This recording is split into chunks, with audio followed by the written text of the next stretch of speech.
Bueno, buenas tardes. Hoy nos toca en forma virtual, por las razones que todos conocen,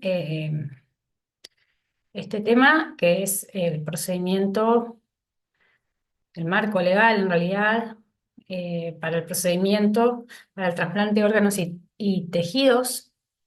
Y bueno, es un tema que a ustedes de su práctica médica seguramente les interpele porque es muy probable que estén en algún momento en contacto con situaciones de donación y trasplante, sea porque trabajan en unidades de cuidados críticos bueno, o en instituciones donde se realiza este tipo de procedimientos, si bien luego vamos a ver que hay equipos especiales, ¿no? Que son del INCUCAI que los realizan, pero bueno, les puede tocar intervenir o también pueden tener digamos, trabajar o asistir a alguna persona que requiera un trasplante, con lo cual es muy importante que conozcan la ley.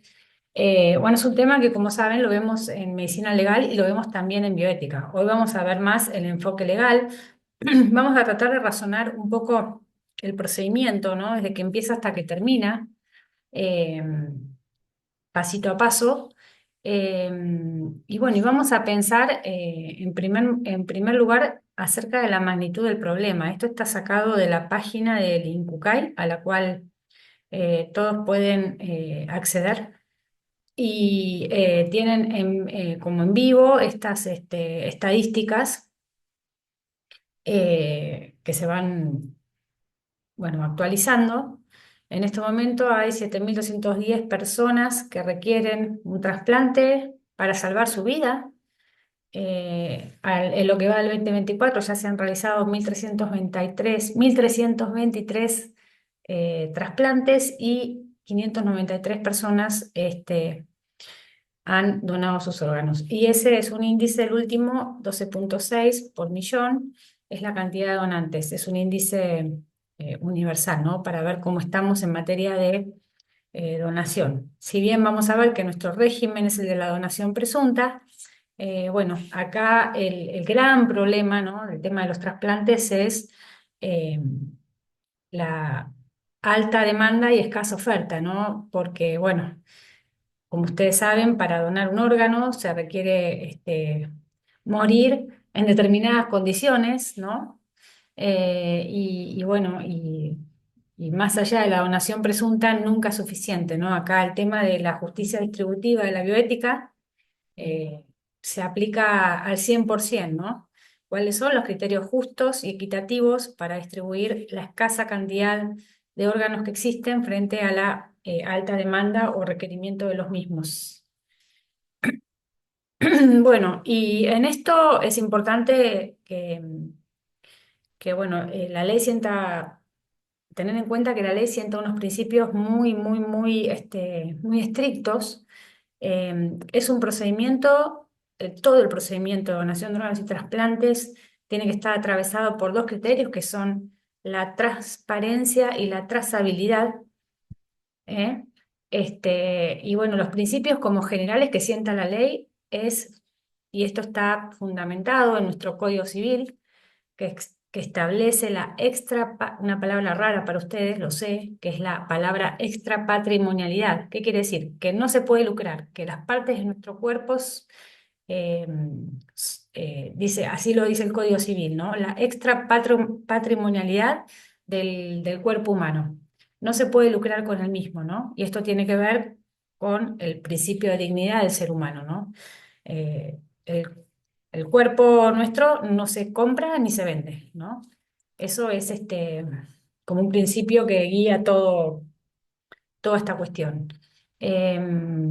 Y también por esa misma razón es que no se puede donar con otras intenciones que no sean la solidaridad, ¿no? Es un acto puramente altruista, ¿no? Motivado únicamente por el deseo de ayudar al otro, a quien necesita un trasplante. Bueno, ahora vamos a ver cuáles son los órganos y para que entiendan la importancia de la justicia distributiva en esta cuestión, solo el 1% de las personas que fallecen pueden ser donantes efectivos de órganos. Entonces, bueno, por más, como dije al principio, que esté establecido el principio de donación presunta rígida en nuestro país, aún así no alcanza, ¿no? Y ahora vamos a ver quiénes son candidatos para donar órganos. Pero bueno, empecemos por el principio, que es un trasplante, ¿no? Y bueno,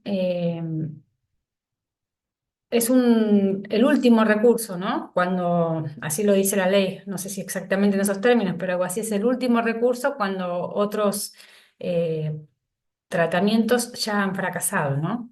Y básicamente consiste en el reemplazo de un tejido dañado por otro sano, ¿no?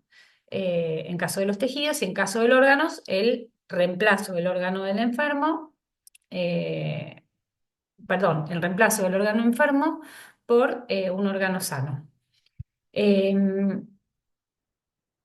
Bien, como bien dice la ley, ¿no? Acá está la procedencia del trasplante eh, de órganos, tejidos y células debe ser realizado en todos los casos cuando los otros medios y recursos terapéuticos disponibles se hayan agotado, sean insuficientes o resulten inconvenientes, ¿no? Son raras las situaciones en que el trasplante sea la única o la mejor alternativa terapéutica para la salud del paciente, pero bueno, podría suceder. Em, y acá el artículo 56 del Código Civil, que habla de la prohibición de disponer sobre el propio cuerpo, de manera de que esta disposición produzca una disminución permanente de su integridad. ¿Mm? Eh, a este principio general, el Código Civil le pone justamente la excepción de la ablación de órganos, ¿no? Que se rige, dice el Código Civil, por legislación especial. Y bueno, en nuestro país, digamos, la explosión de los trasplantes históricamente, bueno, al que le interese la historia podrá buscarla, es interesante. Sabemos que el trasplante fue un avance tecnológico, científico, que revolucionó realmente la medicina, que, bueno, en un principio parecía que era algo de ciencia ficción hasta que se logró. Eh, y bueno, se terminó de consolidar este avance con lo que fue la instalación de drogas inmunosupresoras, eh, que, como bien saben, garantizan que los órganos o tejidos no sean rechazados por la persona trasplantada. Eh, Justamente esto fue alrededor de los años 70 y en el 77 fue que se dictó la primera ley que reguló el trasplante de órganos y tejidos en la Argentina. No es esta ley que ven acá. La ley original se fue modificando, tuvo varias modificaciones a lo largo del tiempo. Esta última no es tan vieja, se llama Ley Justina, o sea, se conoce como Ley Justina con motivo de la pacientita de 12 años, Justina Lotaque, sí, Lotaque creo que es el apellido, que falleció, bueno, estaba en lista de espera para recibir un trasplante de corazón y no lo logró. Bueno, con motivo de su muerte se promovió una reforma en la anterior ley, que tampoco era tan anterior en el tiempo, pero bueno, cuestión es que se fue todo el tiempo modificando esta ley. Como ven, la ley Justina derogó la anterior, que era la 24.193. Si ustedes van al buscador y al Infolev eh, y ponen la ley, van a ver que está complementada, modificada por 68 normas el año pasado, 81 normas a septiembre del 2024. ¿Les vamos a preguntar todas esas normas? No, de ninguna manera. Pero bueno, para que vean que es, sobre todo que vean que es un tema estrictamente regulado, ¿no? Estrictamente, muy estrictamente regulado.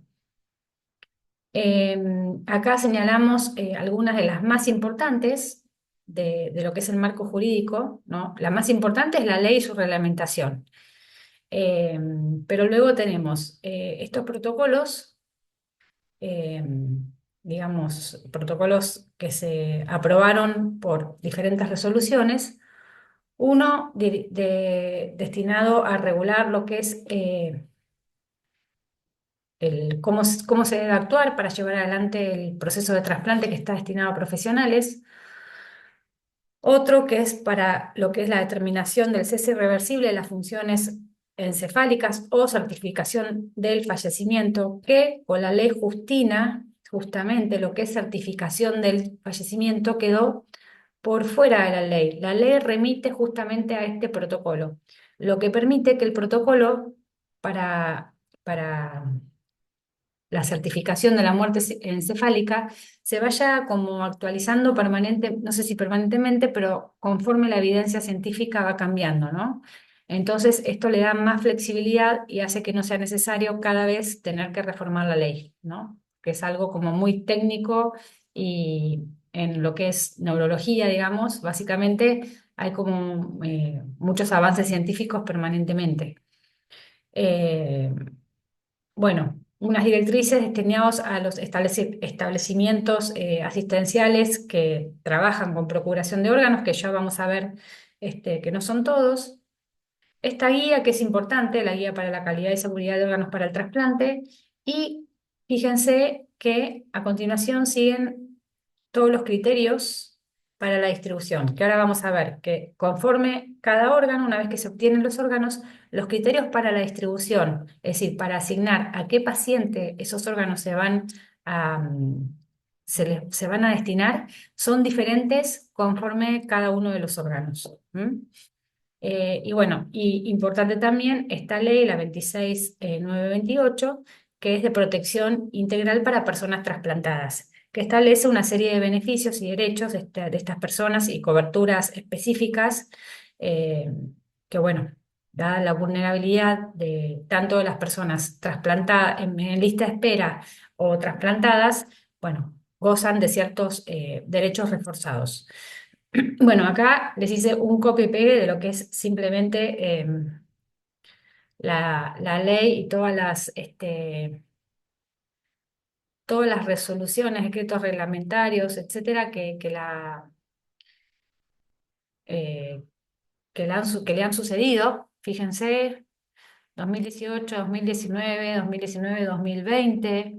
eh, Por supuesto que, insisto, no importa, no las tienen que conocer todos, ni muchos menos, pero de vuelta, la idea central es que entiendan la estricta regulación de la cual es materia el tema de trasplante. Ahí donde dice pandemias, porque son todas las resoluciones que debieron dictarse durante justamente la pandemia de COVID.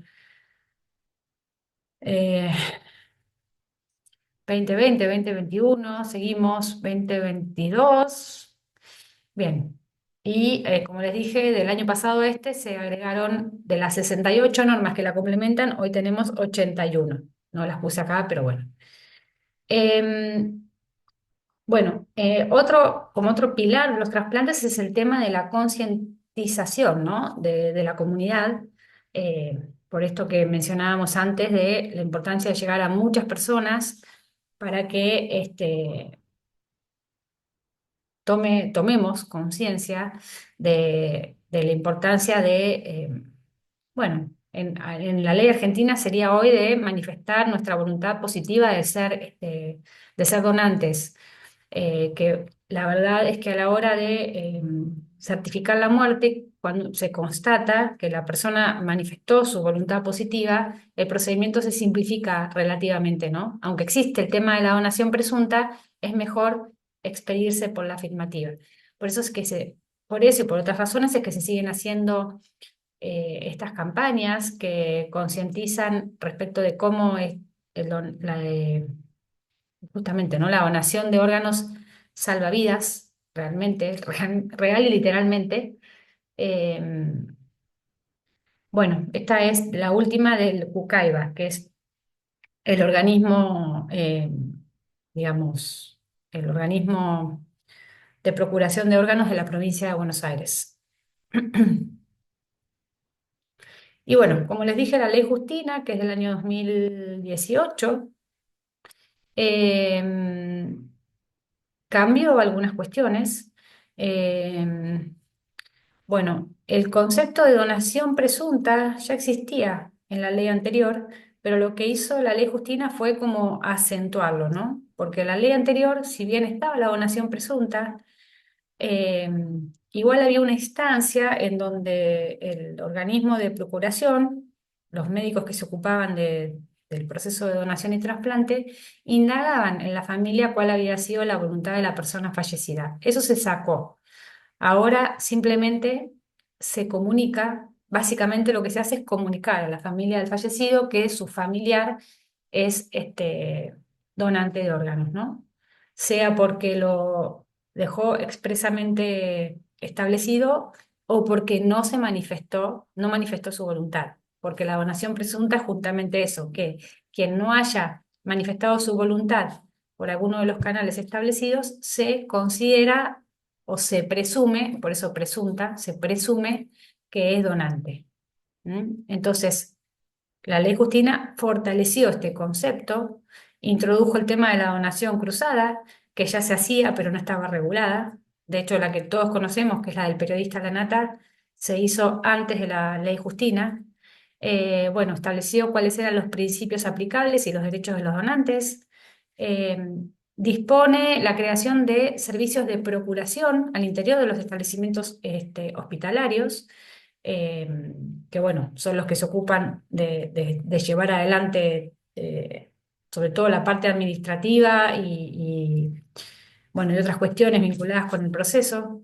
Simplificó los procesos que requieren intervención judicial y en el caso de menores, que este es el puntual de la ley Justina, eh, lo que posibilitó fue que, siendo que, porque, a ver, paréntesis, es así, en el caso de menores, los menores de 18 años, eh,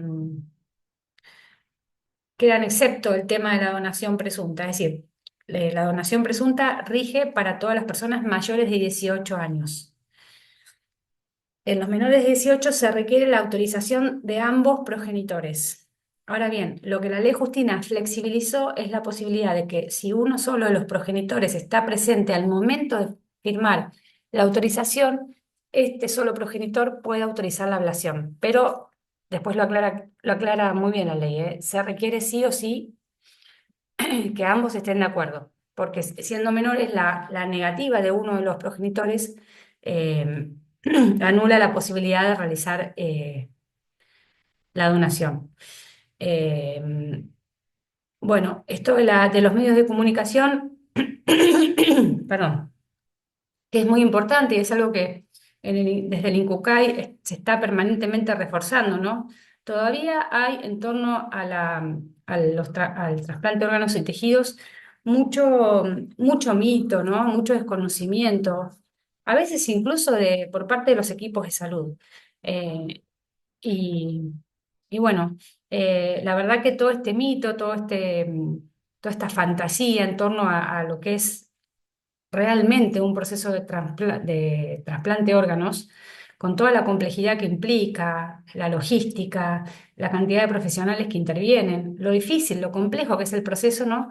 Circulan algunos mitos, ¿no? Como, bueno, te van a, que se roban órganos y, bueno, esas cosas le hacen mucho mal a lo que dije al principio, esto de la transparencia del proceso, ¿no? Entonces, por eso es que la misma ley Justina incorporó todo un capítulo destinado a que los medios de comunicación aborden responsablemente cualquier noticia, cualquier información que tenga que ver con con trasplante de órganos, ¿no? Y lo de la certificación de muerte, que ya lo dije. Bueno, antes de la ley Justina, como yo les dije, existía el concepto de donante presunto por el cual, igual que ahora, también se consideraba donante a toda persona capaz, mayor de 18 años, que no hubiera dejado constancia expresa de oponerse a la donación, pero cuando no había manifestación expresa, en lugar de comunicar a la familia que su familiar era donante, se le preguntaba a la familia qué es lo que quería hacer, ¿no? Esto se quiso eliminar y en la fundamentación de la ley está muy claro, con la ley Justina, porque La fundamentación es que no se quiere trasladar a la familia el peso de tomar esta decisión en un momento choqueante, ¿no? En donde tienen una persona, a su familiar fallecido en la terapia intensiva con muerte encefálica, en proceso de mantenimiento de sus órganos. Eh, bueno, se quiso sacar como esa responsabilidad y ahora lo que se hace hoy día es simplemente que se comunica. Si bien el INCUCAI recomienda fuertemente, ¿no?, que esta comunicación tenga determinadas características, que se haga con mucha delicadeza, pero ahora ya no hay, digamos, la familia no decide nada, ¿m? Que antes de la ley Justina sí lo hacía. Así que no voy a explicar cómo era antes, quédense con cómo es ahora, ¿no? Ahora, después igual vamos a ver un poquito más de esto.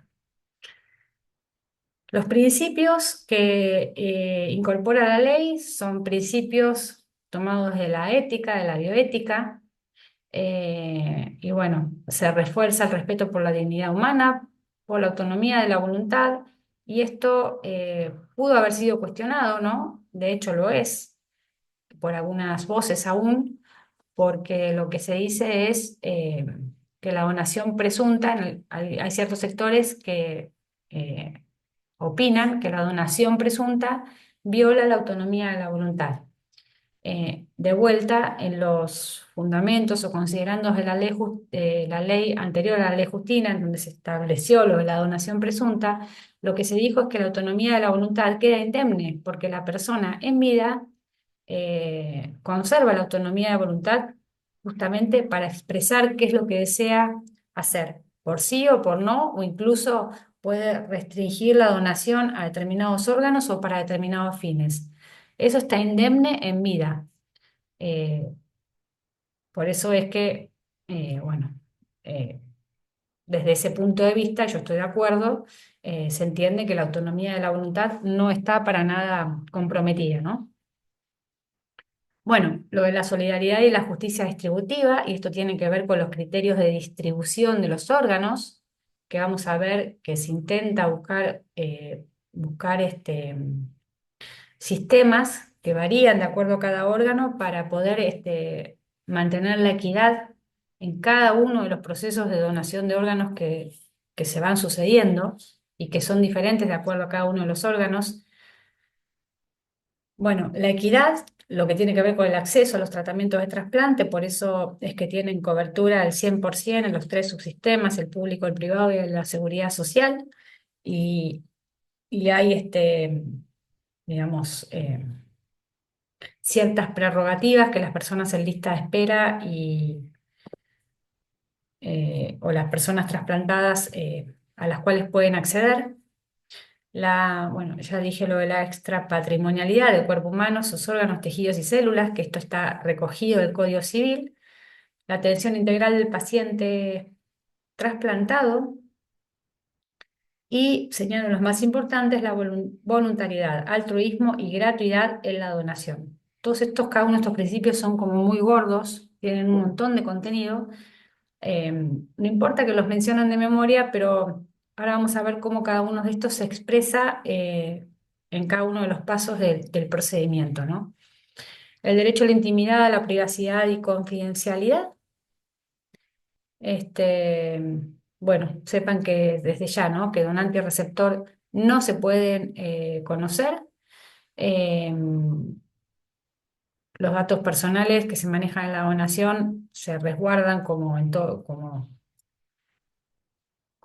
lo que tiene que ver con el derecho a la salud.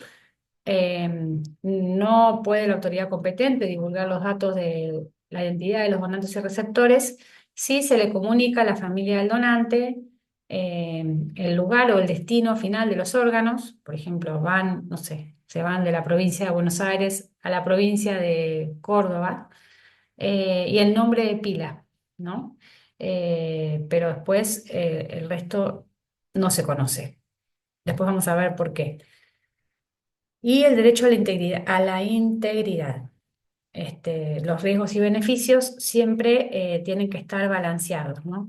Y este derecho a la integridad cobra especial relevancia ¿no? Porque siempre hablamos de la persona que necesita un trasplante. Estoy hablando, me estoy refiriendo ahora a donantes entre vivos, ¿no? Siempre pensamos en la persona que requiere un trasplante y poca atención se le presta normalmente a quienes son donantes. Me refiero a la persona que, por ejemplo, dona un riñón o una porción de hígado, un segmento, porción no, perdón, un segmento de hígado.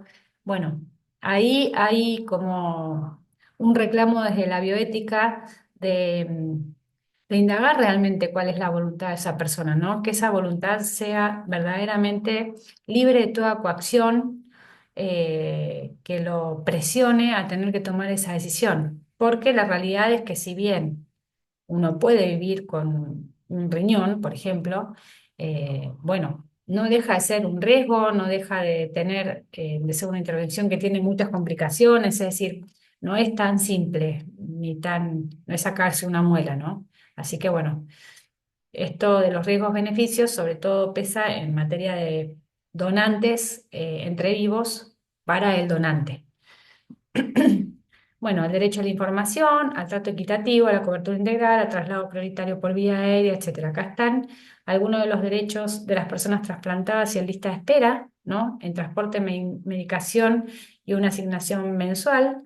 Ahí está, a través de argentina.gov.ar se puede solicitar la asignación y las personas acceden a una credencial digital que les permite acceder justamente a todos estos derechos que se les garantizan.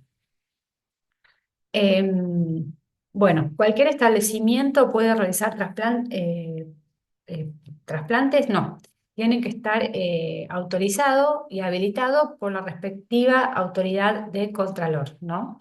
Es decir, no cualquier institución puede realizar, tiene que hacer un trámite para acreditarse y ser habilitada. Todo esto está reglamentado nuevamente por el INCUCAI. Y hay un registro, después lo vamos a ver, de cuáles son los establecimientos habilitados por las autoridades sanitarias locales.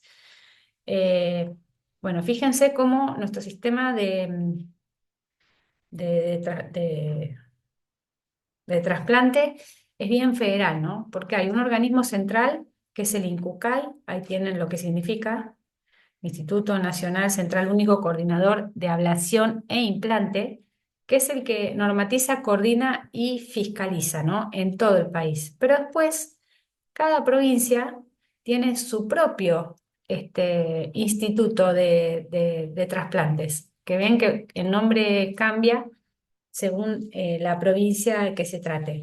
Y actúan todo el tiempo en coordinación, en red. Em, pero bueno, no se confundan con esto porque el sistema es federal. Entonces, las listas de esperas son únicas en todo el país. No es que hay una lista de espera para pacientes de la provincia de Buenos Aires, otra para los de La Rioja. No, no, no. La lista de espera es una sola y todo el tiempo se trabaja en red. Ahora vamos a ver cuáles son las funciones específicas de cada uno. Entonces, por ejemplo, Cucaiba en Buenos Aires sí lleva un registro de cuántos son los pacientes en lista de espera en la provincia de Buenos Aires, cuántos trasplantes se han realizado. Esto es en el 2023, ¿no? Eh, y acá tienen, bueno, no importa esto, pero que sepan que es el centro coordinador de la provincia de Buenos Aires, se llama Cucaiba. Eh, que es el responsable de llevar adelante el programa y un programa provincial de trasplante de órganos en toda la jurisdicción y tiene funciones más que nada de control, ¿no? Eh, de control y bueno, como ya les dije, actúa siempre en coordinación con el INCUCAI. Em, Al interior de cada institución que realiza trasplantes, tiene que haber lo que se conoce como, esto es de la ley Justina también, como servicios de procuración, a cargo de un profesional especializado que va a tener las funciones que acá vemos. ¿Eh? Entonces, bueno, voy a avanzar porque si no... Si me quedo en el detalle, no terminamos más. Es larga esta clase, chicos. Eh, Ahí está, para que el INCUCAI habilite un servicio de procuración o para que una institución pueda realizar trasplantes, en lo que refiere a órganos, estas instituciones deben contar con unidades de cuidados críticos, servicio de neurocirugía o programas de trasplante habilitados. Para la donación de tejidos, solo será necesario que cuenten con servicios de internación. Entonces, como yo les dije, si ustedes entran al INCUCAI, van a poder ver cuáles son a nivel nacional, cuáles son las instituciones que realizan, la cantidad de instituciones que realizan, por ejemplo, trasplantes de riñón uréter, de hígado, de corazón, en cada una de las provincias. ¿Ven? El total en el país. Y bueno, después uno puede entrar y ampliar el detalle. eh,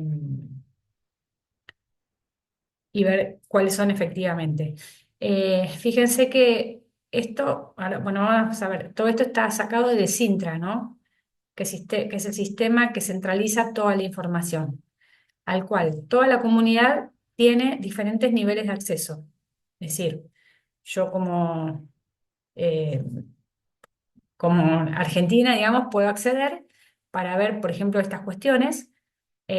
Los pacientes que están en lista de espera tienen otro grado de acceso, los equipos de salud tienen otro grado de acceso y así. Pero es un sistema único nacional al cual se reporta absolutamente todo. Y esto es muy importante porque hace a la trazabilidad del procedimiento, como les dije antes. Ven acá están detalladas. Si uno sabe hacer las búsquedas, están detalladas qué instituciones eh, realizan cada uno de los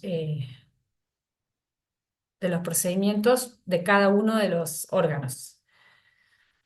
Acá, por ejemplo, si uno indaga en Mar del Plata, acá está el nombre de las clínicas que realizan, por ejemplo, la clínica Pueyrredón. La clínica Pueyrredón se pueden hacer trasplantes de hígado. Está habilitado por el Cucaiba, ¿eh? Y incluso te informa quiénes son los profesionales que intervienen en el equipo de trasplante. Bueno, sigo algo. Bueno, este es el manual o sí, la guía que les mencioné, o las directrices, mejor dicho, para el proceso, para lo que es el proceso en el establecimiento asistencial. Esta guía está más pensada para medir calidad, ¿no? Para medir calidad y seguridad, por eso es que tiene toda esta cantidad de indicadores, ¿no?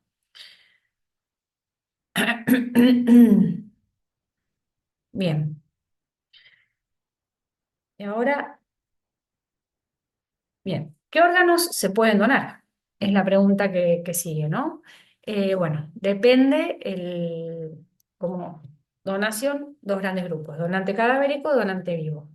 En donante cadavérico se pueden donar, como ya saben, órganos o tejidos. ¿Qué órganos? Básicamente, después hay un detalle un poquito más fino, pero son estos: corazón, pulmón, hígado, páncreas, intestino y riñón. Tejidos, válvulas cardíacas, vasos, córneas, piel y huesos. Donante vivo, solo riñón, hígado y en casos excepcionales, pulmón. Como ven, acá está un poquito más detallado. No solo es el riñón y el uréter, el corazón con todos sus vasos y otros tejidos cardíacos, las córneas y la esclera, también dentro de lo que es tejidos, todo lo que tiene, bueno, el sistema nervioso periférico, la membrana amniótica y las células progenitoras hematopoyéticas o CPH o más conocido como médula ósea. Pero esas las dejamos aparte porque, como vamos a ver, tienen un régimen totalmente diferente, al resto como que tienen su propia reglamentación. Si bien es donación entre vivos de tejidos, tienen su régimen propio. Bueno, Aparece acá el CINTRA, el Sistema Nacional de Información de Procuración y Trasplante, que como les dije es el que centraliza absolutamente toda la información. Y esto es uno de los pilares, vuelvo a insistir con esto, que garantiza la transparencia de todo el proceso. Em, Acá, cómo se transparenta la información, la actividad en general. Ahí todo lo que se puede consultar. Como ya les dije, cualquier persona tiene acceso.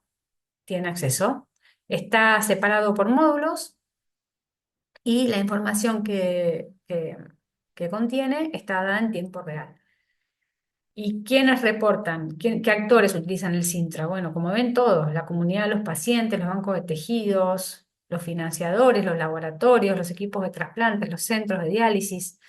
Todo eso unifica, centraliza y da transparencia a toda la información, que además es muy segura.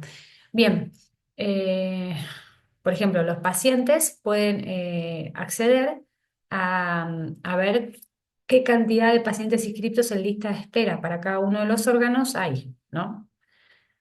Em, Acá están las listas de espera de pacientes para riñón, hígado, corazón y pulmones, ¿no? Los que están inscritos, los que están en proceso de inscripción, y acá aparecen los potenciales donantes de órganos que ingresaron al programa de Glasgow-7, que ahora vamos a ver de qué se trata. Bueno, todos datos obtenidos de ahí. Fíjense lo precisa y transparente que es la información, ¿no? Bueno, y ahora vamos a empezar esto que ven acá en una diapo, que a lo mejor después volvemos, o les recomiendo que después de de que haga la explicación vuelvan ustedes, cómo es el proceso, ¿no? El paso al paso del proceso que tenemos que conocer, insisto, porque cada una de las partes tiene sus especificidades legales correspondientes, ¿no? Y esto tiene que ver con la justicia distributiva. Y antes que nada, la factibilidad, dice ahí. ¿Por qué? Porque no cualquier persona ingresa a la lista de espera o es admitida a la lista de espera. Eh, Insisto, esto tiene que ver con la justicia distributiva, ¿no? Eh, entonces hay un estudio de factibilidad, o sea, de lo que se intenta determinar es la viabilidad de la práctica, ¿no? En el contexto de escasez de órganos.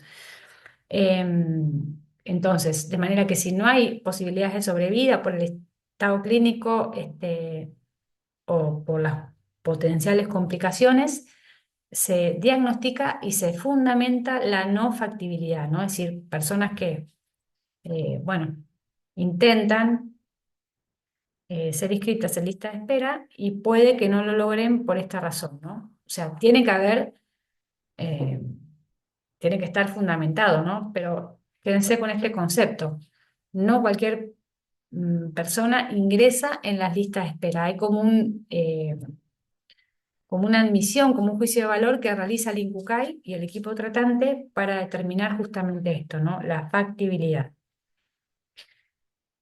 Bien, vamos a ir entonces ahora a lo que es trasplante de órganos y tejidos de donantes cadavéricos. Eso es lo que graficaba la diapo que mostré antes, ¿no? Trasplante de órganos y tejidos de donantes cadavéricos.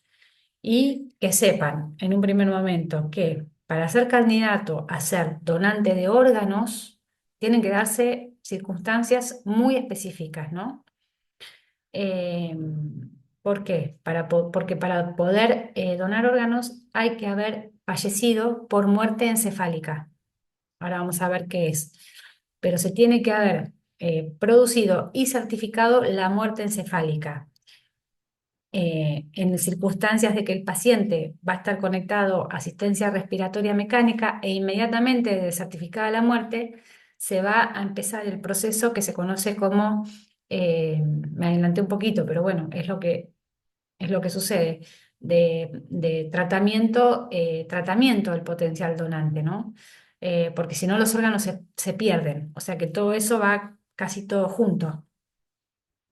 Entonces, cuando una persona fallece, ahora,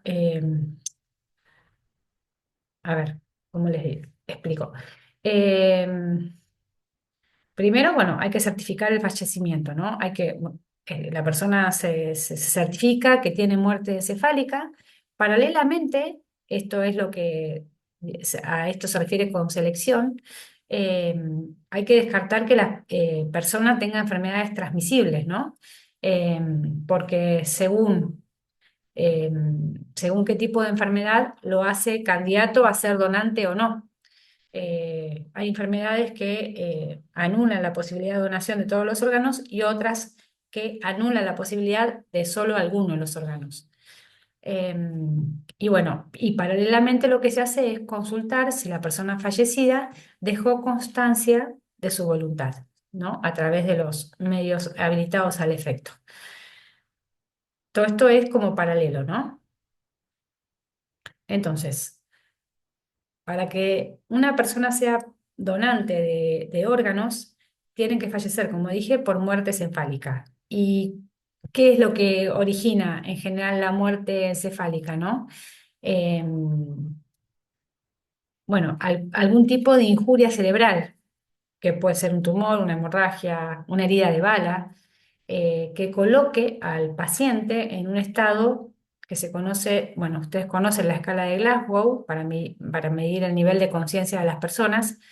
Cuando una persona ingresa en estas condiciones con un Glasgow de 7 o menos, ahí es como que se alerta todo el sistema porque, como vemos creo que en la diapo que viene, todo paciente con injuria encefálica y Glasgow de 7 o menor puede progresar puede evolucionar de dos maneras, de dos diferentes maneras. Puede mejorar con Glasgow 7, la persona está viva claramente, ojo, acá no se confundan. Solo que ya, digamos, el sistema está alerta porque rápidamente esa persona puede progresar a la muerte, pero también puede ser que mejore y que se le da alta, ¿no? Entonces, el sistema se activa cuando se detecta el Glasgow 7 y la injuria encefálica, las dos cosas juntas, y ahí se activa el sistema. Si esa persona progresa a la muerte, puede haber dos tipos de situaciones, ¿no? Eh, la muerte puede suceder primero por parada cardíaca, con lo cual esa persona ya deja de ser candidata para el trasplante de órganos y sigue siéndolo para el trasplante de tejidos, o sucede primero la muerte encefálica, que este circuito, injuria encefálica Glasgow 7 que progresa a muerte encefálica, es el que habilita a que esa persona sea un potencial donante de órganos, ¿sí? La donación de órganos, no de tejidos. Tejidos en ambos casos, ¿eh? La donación de órganos post parada cardíaca no está permitida en nuestro país. No está permitida, no, sí, es una postura que adoptó nuestra ley porque lo que se fundamenta es que los órganos sufren una injuria luego de la parada cardíaca. En algunos países sí se puede, post parada cardíaca, post reanimación, pese a la injuria que pueden haber sufrido los órganos, se habilita el trasplante por esto mismo del criterio de la justicia distributiva o de la escasez de órganos, ¿no? Aunque no sean órganos óptimos, bueno, por lo menos dan alguna posibilidad. Pero bueno, no se confundan con esto, en nuestro país, para donar órganos, tiene que suceder primero la muerte encefálica. No se van a enroscar con esto, pero bueno, un poco grafica este proceso. Ya vimos que en ese momento en que se detecta el donante se hacen este tipo de exámenes para ver, para evitar enfermedades transmisibles y qué tan viables son los órganos. Y como les dije antes, si se detecta hepatitis C, no se va a donar el hígado, pero sí se van a donar los riñones. Si hay enfermedad renal, no se va a donar los riñones, pero se va a donar el hígado y así. Algunas enfermedades, el VIH, algunas autoinmunes, excluyen totalmente la posibilidad de donar órganos y tejidos. Bueno, entonces, tiene que ocurrir, entonces, para que una persona sea candidato a donar órganos, tiene que ocurrir la muerte encefálica. Hablamos de muerte cefálica, hablamos de muerte, ¿cómo es que lo dice acá? O de parada cardíaca, o muerte, sí, muerte por parada cardíaca.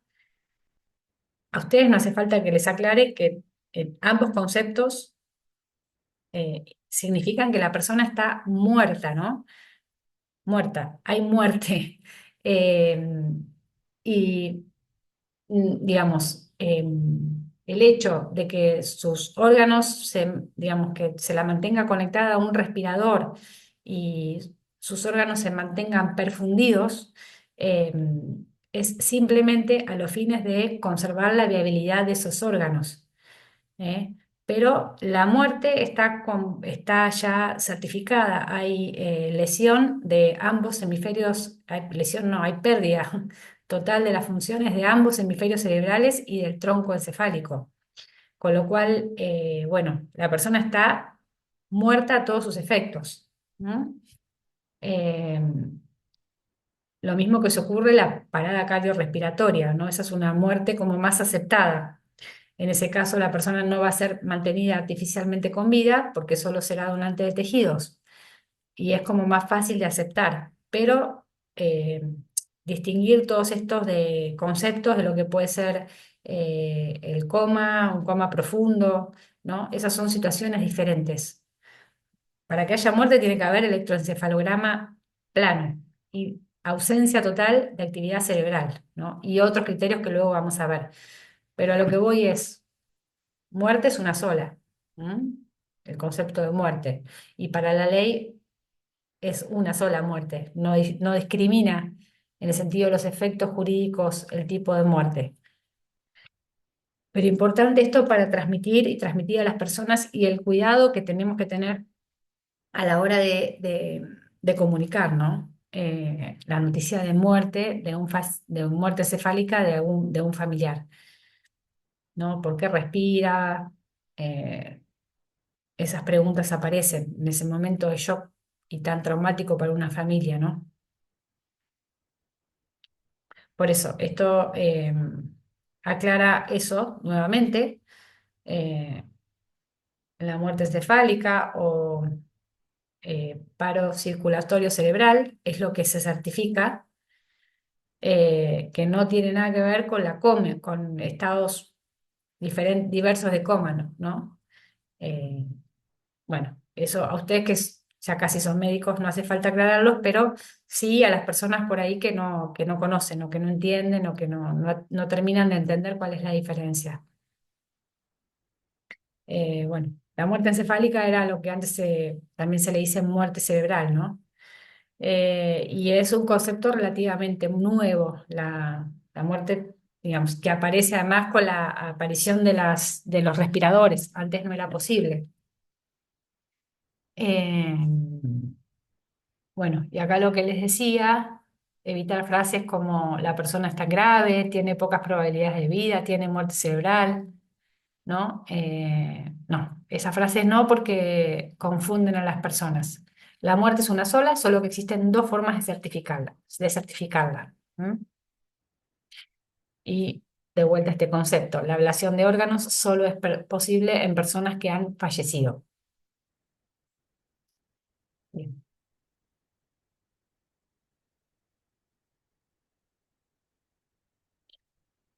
Bueno, eh, quiero ver cómo voy con el tiempo.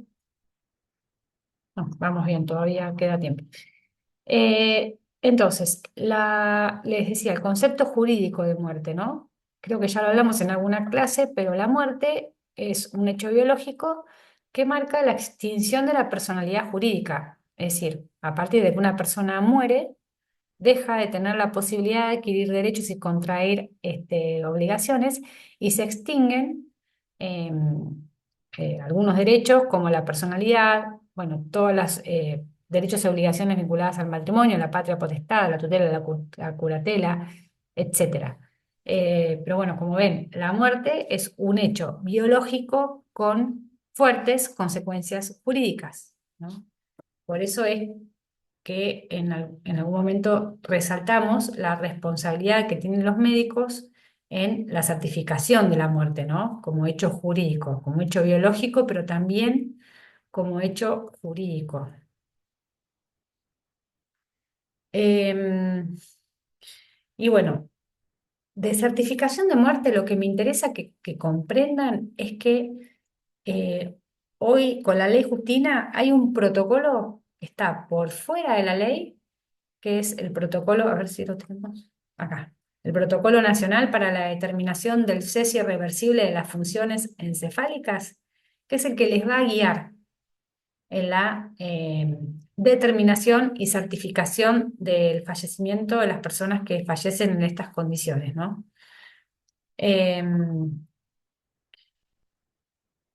No interesa que ahora, para nada, interesa que sepan cuáles son esas condiciones, sepan que es, hay requisitos como muy técnicos que tienen que ver con cuánto tiempo tiene que pasar, eh, bueno, un montón con qué instrumentos o con qué técnicas se requiere comprobar que esa persona realmente no tiene actividad cerebral, el tiempo que tiene que transcurrir, etcétera. Todo eso está dentro de ese protocolo y es el que van a tener que utilizar en estas situaciones. Por supuesto que mientras la muerte se certifica, la persona va a estar conectada a un respirador y ya va a estar en proceso de conservación de esos órganos o de, sí, va a estar conectada a un respirador y va a estar, digamos, los órganos se van a intentar mantener irrigados y va a haber que tomar ciertas acciones muy concretas porque la muerte encefálica, si no se interviene en ese momento, progresa rápidamente a muerte naturalmente, digamos, si no se interviene, progresa a muerte cardiorrespiratoria. Entonces, bueno, hay todo un tratamiento que se realiza en ese momento que va por otro protocolo. Este protocolo lo que les dice es cómo tienen que proceder para certificar la muerte encefálica. ¿Mm?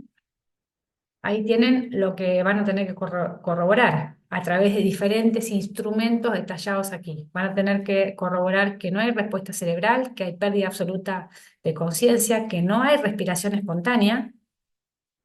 Obviamente está conectado a un respirador, pero como el tronco encefálico está muerto, no hay respiración espontánea, que no hay reflejos cefálicos, que las pupilas están fijas, no reactivas, y sobre todo la inactividad encefálica, cuya comprobación va a ser diferente, van a utilizar diferentes medios de acuerdo a las diferentes situaciones clínicas. ¿Vieron? Es bastante complejo, pero en esa instancia, con que sepan que hay que remitirse al protocolo para certificar el fallecimiento, que lo van a hacer dos médicos, uno tiene que ser neurólogo, no tiene que integrar el equipo de trasplante y que la hora de la muerte, que después se vuelca en el certificado, es la hora en que se terminan de realizar estas pruebas y que se corroboran todos estos aspectos. ¿Mm? Y ahí tienen, por ejemplo, según el tipo de lesión, cuánto tiempo tienen que iniciar tienen que esperar para iniciar el proceso eh, de corroboración de la muerte. Fíjense que varían de acuerdo a la edad, por ejemplo. Bueno, esto es como muy técnico, pero para que tengan una idea. Bien. Certificada la muerte, me olvidé decir que la muerte tiene que ser por causa conocida. eh, y que esté debidamente documentada. En caso de que la causa de muerte no quede clara, bueno, sería una de las excepciones en, donde en las cuales habría que pedir autorización judicial, pero bueno, no se ríen con eso. Seguimos. Entonces, se certificó el fallecimiento, eh, se corrobora que no existan ni contraindicaciones ni médicas ni legales para que esa persona pueda ser donante. ¿Y qué pasa con la ley Justina, no? Viene el proceso de comunicación a la familia.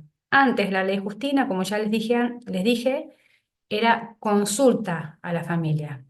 ¿Qué se hace cuando una persona fallece entonces en estas circunstancias? Tenemos un protocolo, por suerte siempre tenemos protocolos hoy día, que aclara cómo debe interpretarse, cómo debe manejarse el artículo 33 de la ley 27747, que es ¿no? Que indaga el proceso de comunicación a la familia. A ver, hay una situación que es como muy clara, ¿no? Si la persona manifestó su voluntad, se respeta, ya está. Si la manifestó en alguno de los canales habilitados y la persona dijo que quería ser donante, ya está, se respeta. Si la persona dijo que no quería ser donante y eso se quedó constancia, también se respeta. Si la persona dijo que quería ser donante solo de riñón, bueno, se respetará la voluntad de que solo quería donar el riñón. Ahora, ¿qué pasa si no registró, si no dijo nada, si no expresó la negativa? Eh, Ahí sí se hace como una instancia de averiguación por otras vías, ¿no? Porque a lo mejor no lo hizo por las vías habilitadas, pero dejó constancia o en la historia clínica o en la web antes de que se implemente Mi Argentina. Bueno, si intenta indagar si no dejó registro por otros medios. Eh, si se encuentra que hay un registro válido, o aunque no sea digamos, el que la ley estipula, se va a respetar también. ¿Mm? Pero supónganse que, bueno, que se determina que sí, que la persona es donante. ¿Por qué? Porque como no dejó registro por la donación presunta, es donante, ¿no? Se hizo como ese intento de verificación por otros medios, que haya dejado expresada su voluntad de alguna manera, no se encontró nada, no hay registro, es donante por el tema de la donación presunta. Entonces hay que comunicar a la familia que su familiar es donante de órganos, ¿no? Y fíjense, bueno, que el INCUCAI recomienda esto, ¿no? De ser muy, muy delicados, muy cuidadosos al transmitir esa noticia. Incluso creo que hay hasta capacitaciones.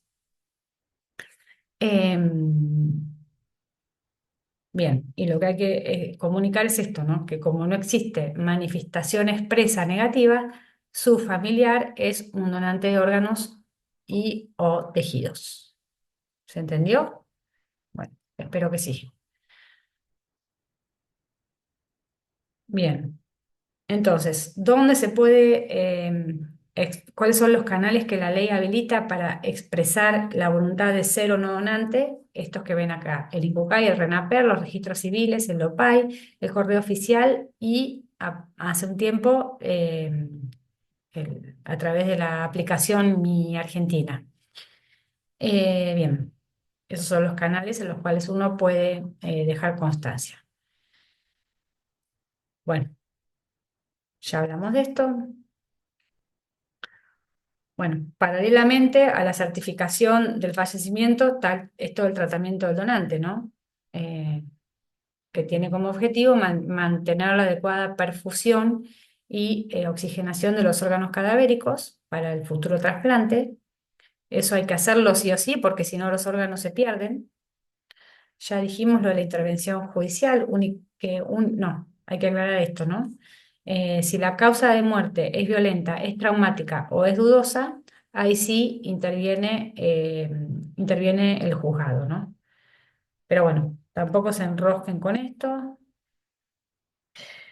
Y bueno, ya certificamos la muerte, ya tenemos los órganos en proceso de mantenimiento, digamos. Ya recabamos que la voluntad, sea que se haya expresado por la afirmativa o no haya dejado constancia y es donante presunto, eh, hay que proceder a asignar y distribuir esos órganos, ¿no? Es decir, eh, está como la creencia de que, bueno, se les dan a los primeros en la lista de espera. No, en realidad no, si bien las listas de espera existen y hay un orden, eh, cada vez que sucede una, un- una donación, un proceso de donación, hay un criterio de distribución-asignación como que es particular para esa situación. Eh, ¿Por qué? Porque se trata de ser lo más equitativo posible. Eh, Obviamente, hay como un primer resultado. Que emite el INCUCAI con un orden de prioridad. Pero después tenemos que ver cuáles son los criterios según el órgano de que se trate, porque son todos diferentes, como les dije antes, ¿no? Eh, la idea es que, la idea es que, insisto, reforzar los criterios de justicia distributiva y equidad y que los órganos sean aprovechados por quien realmente los necesita y por supuesto que sea compatible, ¿no? Entonces, para que tengan una idea, ¿qué criterios se van a tener en cuenta? Los médicos, los bioéticos y obviamente los regionales, porque a lo mejor el paciente que es candidato a recibir ese corazón está muy lejos y para trasplante de corazón son muy pocas las horas con las que se cuentan para el transporte. Entonces, bueno, va a tener que ceder su lugar al siguiente candidato, ¿se entiende? eh, Porque los tiempos de isquemia hay que tratar de acortarlos, en la, ma- eh, hay que tratar de acortarlos todo lo posible. Tiempo de isquemia me refiero a tiempo de isquemia del órgano que se pone en frío y en líquidos especiales que los preservan, ¿no?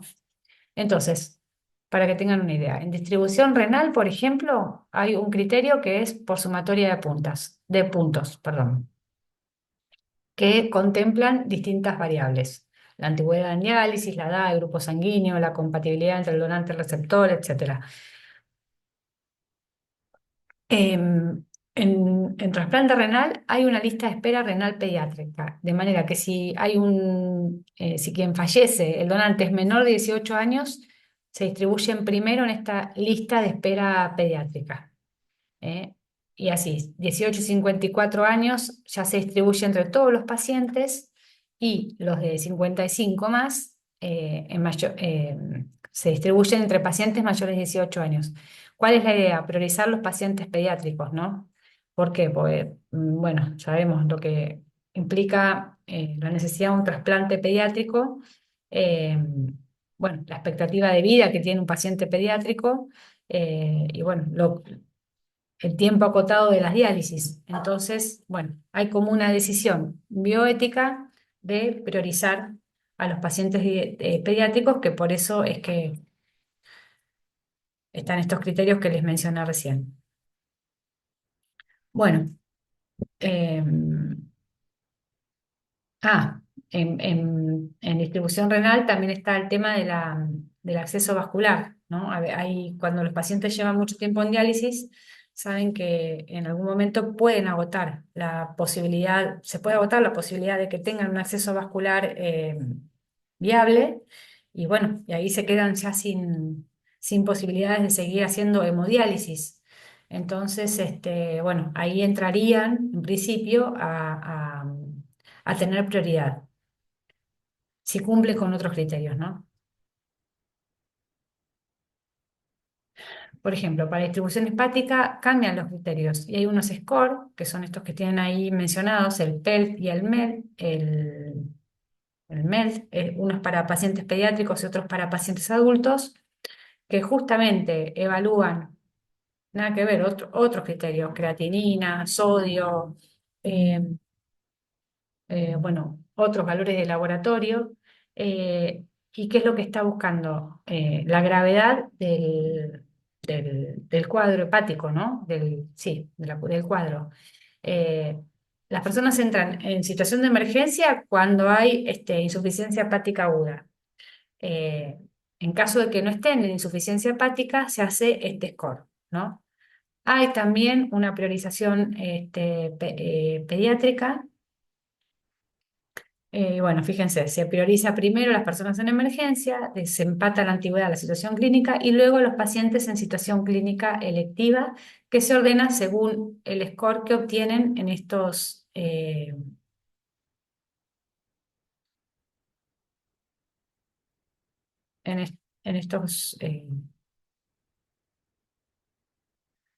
perdón, me agarró un infarto, pensé que no había grabado.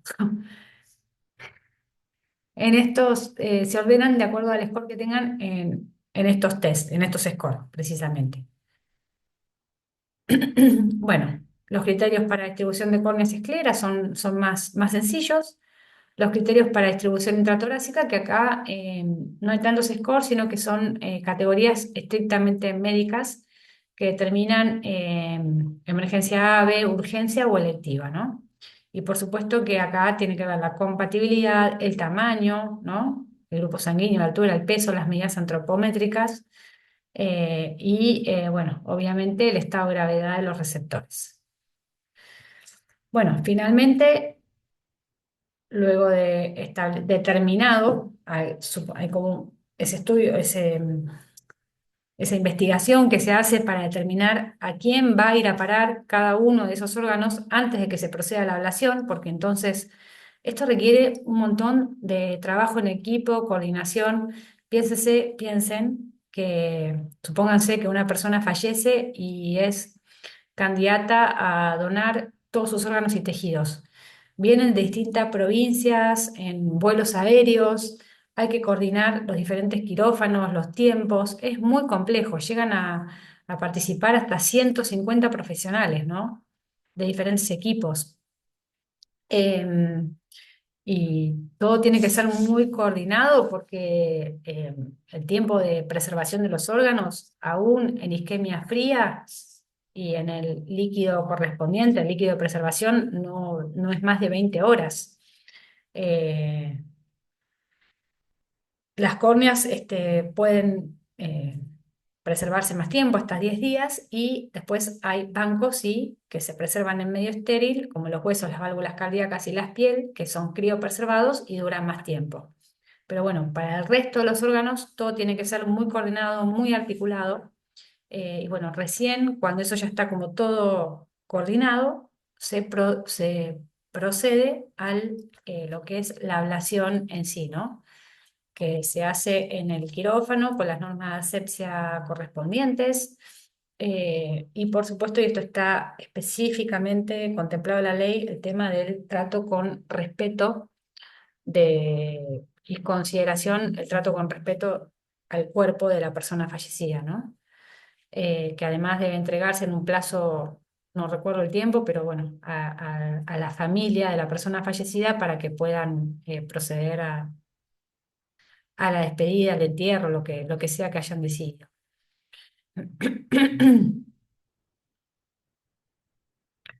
Bueno, esto es como un repaso.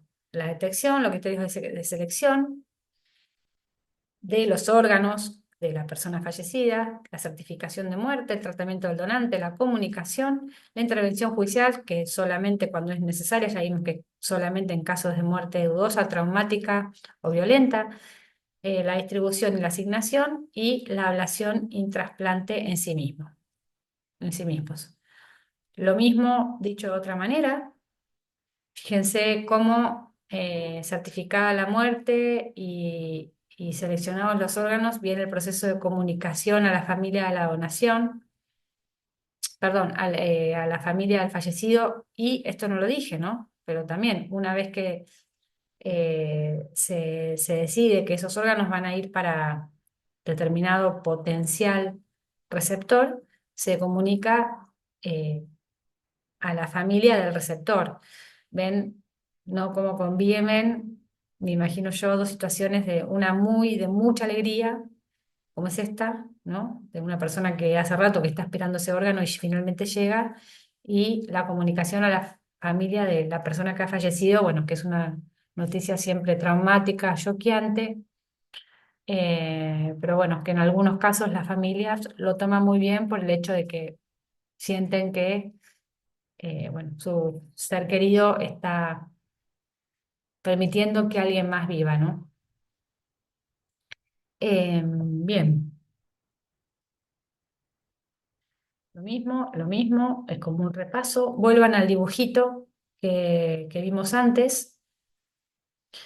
Eh, este es el régimen de donación presunta, creo que ya hablamos del tema, pero fíjense cómo la ley lo expresa. Toda persona capaz mayor de 18 años que no haya dejado constancia expresa a su oposición a que después de su muerte se realice la extracción de sus órganos o tejidos, es considerada donante presunto, ¿no? En caso de que fallezca un menor, como dije con la ley Justina, se facilita que si uno solo de los progenitores es el que está presente al momento de certificar, perdón, de autorizar la donación, este solo progenitor puede firmar esa autorización. Pero, aclara la ley, si uno se opone, no se puede realizar. Si los padres no están, se hará intervención en el Ministerio Popular o el Ministerio de Menores. ¿Y qué se puede hacer en vida? Como les dije antes, se puede manifestar la voluntad negativa o afirmativa, se puede restringir a determinados órganos o tejidos, y se puede incluso condicionar para qué queremos donar nuestros órganos o tejidos. Para la ciencia, para otras personas, con fines de estudio e investigación, para ser implantados en seres humanos, como dice ahí, o con fines de estudio e investigación. Eso lo podemos expresar en vida. ¿Mm? Ya vimos los canales anteriormente, y en caso de no decir nada, se entienden comprendidos. Eso es justamente lo que la ley presume. Si no decimos nada, se entienden que somos donantes de todos los órganos y tejidos y para ambos fines. ¿Mm? Es decir, si no expresamos nuestra voluntad, lo que la ley presume, vuelvo con esto, es que somos donantes tanto de órganos como de tejidos y para ambos fines, de todos los órganos y tejidos y para ambos fines. De vuelta aparecen ante quién se puede expresar la voluntad. Eh, Bien, acá vemos cómo podemos hacerlo a través del INCUCAI. Acá el doctor Toto nos mostró cómo él afirmen- eh, manifestó afirmativamente su voluntad de ser donante, y le quedó esta constancia que nos compartió. La tiene en Mi Argentina, si ustedes lo hacen, a lo mejor alguno ya la conoce, les va a quedar también la constancia ahí. Bueno, esta firma de convenio de colaboración del 2023 entre la Escuela Superior de Medicina y el Cucaiba. ¿Mm?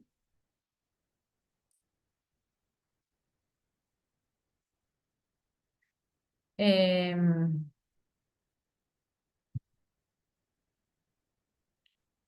bueno, y me parece que voy a dejar para un video siguiente el tema del régimen de donantes entre vivos y el tema de donación de células precursoras hematopoyéticas. Así que voy con el video parte 2, supongo que va a ser un poco más corto que esto.